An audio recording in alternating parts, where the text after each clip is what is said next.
भारत के संविधान निर्माता, पहले कानून मंत्री डॉक्टर बाबा साहेब आम्बेडकर ने महिलाओं की अधिकारों के लिए, उनकी दशा सुधारने के लिए हिंदू कोड बिल बनाया।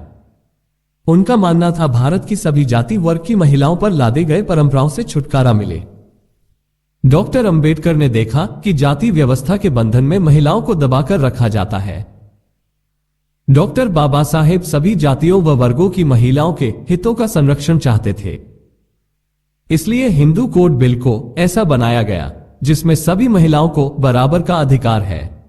उन्होंने ऐसा मसौदा तैयार किया जिसमें विवाह, तलाक, संपत्ति आदि तमाम मुद्दों पर अधिकार देने की बात की गई। हिंदू कोड बिल के विरोध में कुछ महिला संगठन ने भी संसद के बाहर विरोध प्रदर्शन किया। संसद में भी कुछ लोगों ने इस बिल का भारी विरोध किया। इतना ज्यादा विरोध होने के बाद भी डॉक्टर बाबा साहब ने संसद में इस बिल को पेश किया। इस विरोधी रवैये से निराश होकर बाबा साहब ने मंत्रिमंडल से त्यागपत्र दे दिया। महिलाओं के अधिकारों के लिए मंत्री पद का राजीनामा देने वाले डॉक्टर बाबा साहब अंबेडकर अद्वितीय समाज क्रांतिकारी थे। सन 1955-56 में हिंदू कोड बिल 4 विभागों में बांटकर टुकड़े टुकड़े में पारित किया गया। हिंदू कोड बिल में बाबा साहब ने 1. महिलाओं के लिए बहुपत्नी की परंपरा को खत्म करके नारियों को सम्मान दिया। 2. पहली पत्नी के होते हुए दूसरी शादी को अमान्य किया। 3. बेटे की तरह बेटी को भी पिता की संपत्ति में अधिकार दिया। 4. बच्चे गोद लेने का अधिकार दिया। 5. तलाक लेने का अधिकार दिया। 6. प्रसव में छुट्टी का प्रावधान किया। 7. पुरुषों के बराबर वेतन पाने का अधिकार दिया। 8. स्त्री की क्षमता के अनुसार काम करने का प्रावधान दिया। 9. काम करने की अवधि 12 घंटे से 8 घंटा की गई।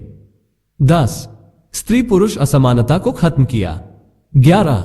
विधवा को विवाह का अधिकार दिया। 12. बाल विवाह पर रोक लगाया। 13. वोट करने का अधिकार दिया। 14. सांसद, कलेक्टर, शिक्षक, इंजीनियर, प्रधानमंत्री, राष्ट्रपति ऐसे कई पद प्राप्त करने का अधिकार दिया। 15. कोई भी बालिग लड़का लड़की किसी भी जाति का हो, बिना अभिभावकों की अनुमति के बिना विवाह करने का अधिकार दिया।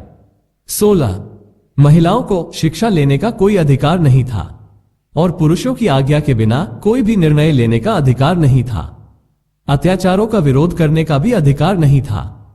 इस बिल ने महिलाओं को सभी प्रकार का अधिकार दिया, महिलाओं को मुक्ति का मार्ग दिलाया।